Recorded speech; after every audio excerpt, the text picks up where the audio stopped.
ओम श्री परमात्मने नमः। श्रीमद्भगवद गीता अतः प्रथमो अध्याय। धृतराष्ट्र उवाच। धृतराष्ट्र बोले, हे संजय, धर्मभूमि कुरुक्षेत्र में एकत्रित युद्ध की इच्छा वाले मेरे और पांडु के पुत्रों ने क्या किया? संजय बोले, उस समय राजा दुर्योधन ने व्यूह रचना युक्त पांडवों की सेना को देखकर और द्रोणाचार्य के पास जाकर यह वचन कहा, हे आचार्य, आपके बुद्धिमान शिष्य द्रुपद पुत्र धृष्टद्युम्न द्वारा व्यूहाकार खड़ी की हुई पांडु पुत्रों की इस बड़ी भारी सेना को देखिए। इस सेना में बड़े बड़े धनुषों वाले तथा युद्ध में भीम और अर्जुन के समान शूरवीर सात्यकी और विराट तथा महारथी राजा द्रुपद, धृष्टकेतु और चेकितान तथा बलवान काशीराज, पुरोजित, कुंती भोज और मनुष्यों में श्रेष्ठ शैव्य, पराक्रमी युधामन्यु तथा बलवान उत्तमौजा, सुभद्रा पुत्र अभिमन्यु एवं द्रौपदी के पांचों पुत्र, ये सभी महारथी हैं। हे ब्राह्मण श्रेष्ठ, अपने पक्ष में भी जो प्रधान हैं उनको आप समझ लीजिए। आपकी जानकारी के लिए मेरी सेना के जो सेनापति हैं उनको बतलाता हूं। आप द्रोणाचार्य और पितामह भीष्म तथा कर्ण और संग्राम विजयी कृपाचार्य तथा वैसे ही अश्वत्थामा, विकर्ण और सोमदत्त का पुत्र भूरिश्रवा और भी मेरे लिए जीवन की आशा त्याग देने वाले बहुत से शूरवीर, अनेक प्रकार के शास्त्रास्त्रों से सुसज्जित और सब के सब युद्ध में चतुर है। भीष्म पितामह द्वारा रक्षित हमारी वह सेना सब प्रकार से अजय है और भीम द्वारा रक्षित इन लोगों की यह सेना जीतने में सुगम है। इसलिए सब मोर्चों पर अपनी अपनी जगह स्थित रहते हुए आप लोग सभी निसंदेह भीष्म पितामह की ही सब ओर से रक्षा करें। कौरवों में वृद्ध बड़े प्रतापी पितामह भीष्म ने उस दुर्योधन के हृदय में हर्ष उत्पन्न करते हुए उच्च स्वर से सिंह की दहाड़ के समान गरज कर शंख बजाया। इसके पश्चात शंख और नगारे तथा ढोल, मृदंग और नरसिंघे आदि बाजे एक साथ ही बज उठे। उनका वह शब्द बड़ा भयंकर हुआ। इसके अनंतर सफेद घोड़ों से युक्त उत्तम रथ में बैठे हुए श्री कृष्ण महाराज और अर्जुन ने भी अलौकिक शंख बजाए। श्री कृष्ण महाराज ने पांचजन्य नामक, अर्जुन ने देवदत्त नामक और भयानक कर्म वाले भीमसेन ने पौंड्रक नामक महाशंख बजाया। कुंती पुत्र राजा युधिष्ठिर ने अनंत विजय नामक और नकुल तथा सहदेव ने सुघोष और मणिपुष्पक नामक शंख बजाए। श्रेष्ठ धनुष वाले काशीराज और महारथी शिखंडी एवं धृष्टद्युम्न तथा राजा विराट और अजय सात्यकी, राजा द्रुपद एवं द्रौपदी के पांचों पुत्र और बड़ी भुजा वाले सुभद्रा पुत्र अभिमन्यु, इन सभी ने, हे राजन, सब ओर से अलग अलग शंख बजाए। और उन भयानक शब्द ने आकाश और पृथ्वी को भी गुंजाते हुए धात राष्ट्रों के अर्थात आपके पक्ष वालों के हृदय विदीर्ण कर दिए। हे राजन, इसके बाद कपिध्वज अर्जुन ने मोर्चा बांधकर डटे हुए धृतराष्ट्र संबंधियों को देखकर उस शस्त्र चलने की तैयारी के समय धनुष उठाकर ऋषिकेश श्री कृष्ण महाराज से ये वचन कहा, हे अच्युत, मेरे रथ को दोनों सेनाओं के बीच में खड़ा कीजिए।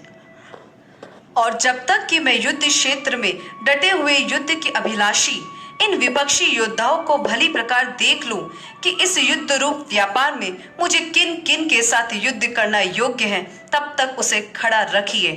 दुर्बुद्धि दुर्योधन का युद्ध में हित चाहने वाले जो ये राजा लोग इस सेना में आए हैं, इन युद्ध करने वालों को मैं देखूंगा। संजय बोले, हे धृतराष्ट्र, अर्जुन द्वारा इस प्रकार कहे हुए महाराज श्री कृष्णचंद्र ने दोनों सेनाओं के बीच में भीष्म और द्रोणाचार्य के सामने तथा संपूर्ण राजाओं के सामने उत्तम रथ को खड़ा करके इस प्रकार कहा कि हे पार्थ, युद्ध के लिए जुटे हुए इन कौरवों को देख। इसके बाद प्रथापुत्र अर्जुन ने इन दोनों ही सेनाओं में स्थित ताऊ चाचों को, दादों परदादों को, गुरुओं को, मामाओं को, भाइयों को, पुत्रों को, पौत्रों को तथा मित्रों को और ससुरों को और सहृदयों को भी देखा। उन उपस्थित संपूर्ण बंधुओं को देखकर वे कुंती पुत्र अर्जुन अत्यंत करुणा से युक्त होकर शोक करते हुए यह वचन बोले।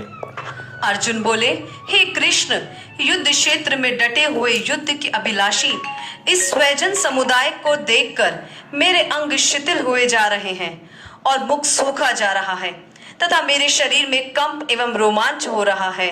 हाथ से गांडीव धनुष गिर रहा है और त्वचा भी बहुत जल रही है तथा मेरा मन भ्रमित सा हो रहा है, इसलिए मैं खड़ा रहने को भी समर्थ नहीं हूँ। हे केशव, मैं लक्षणों को भी विपरीत ही देख रहा हूँ तथा युद्ध में स्वजन समुदाय को मारकर कल्याण भी नहीं देखता। हे कृष्ण, मैं ना तो विजय चाहता हूँ और ना राज्य तथा सुखों को ही। हे गोविंद, हमें ऐसे राज्य से क्या प्रयोजन है अथवा ऐसे भोगों से भी और जीवन से भी क्या लाभ है। हम जिनके लिए राज्य, भोग और सुखादि अभीष्ट हैं, वे ही ये सब धन और जीवन की आशा को त्याग कर युद्ध में खड़े हैं। गुरुजन, ताऊ चाचे, लड़के और उसी प्रकार दादे, मामे, ससुर, पौत्र, साले तथा और भी संबंधी लोग हैं। हे मधुसूदन, मुझे मारने पर भी अथवा तीनों लोकों के राज्य के लिए भी मैं इन सबको मारना नहीं चाहता, फिर पृथ्वी के लिए तो कहना ही क्या। हे जनार्दन, धृतराष्ट्र के पुत्रों को मारकर हमें क्या प्रसन्नता होगी। इन आतताइयों को मारकर तो हमें पाप ही लगेगा। अतएव हे माधव, अपने ही बांधव धृतराष्ट्र के पुत्रों को मारने के लिए हम योग्य नहीं हैं, क्योंकि अपने ही कुटुंब को मारकर हम कैसे सुखी होंगे। यद्यपि लोभ से भ्रष्ट चित्त हुए ये लोग कुल के नाश से उत्पन्न दोष को और मित्रों से विरोध करने में पाप को नहीं देखते, तो भी हे जनार्दन, कुल के नाश से उत्पन्न दोष को जानने वाले हम लोगों को इस पाप से हटने के लिए क्यों नहीं विचार करना चाहिए। कुल के नाश से सनातन कुल धर्म नष्ट हो जाते हैं। धर्म के नाश हो जाने पर संपूर्ण कुल में पाप भी बहुत फैल जाता है।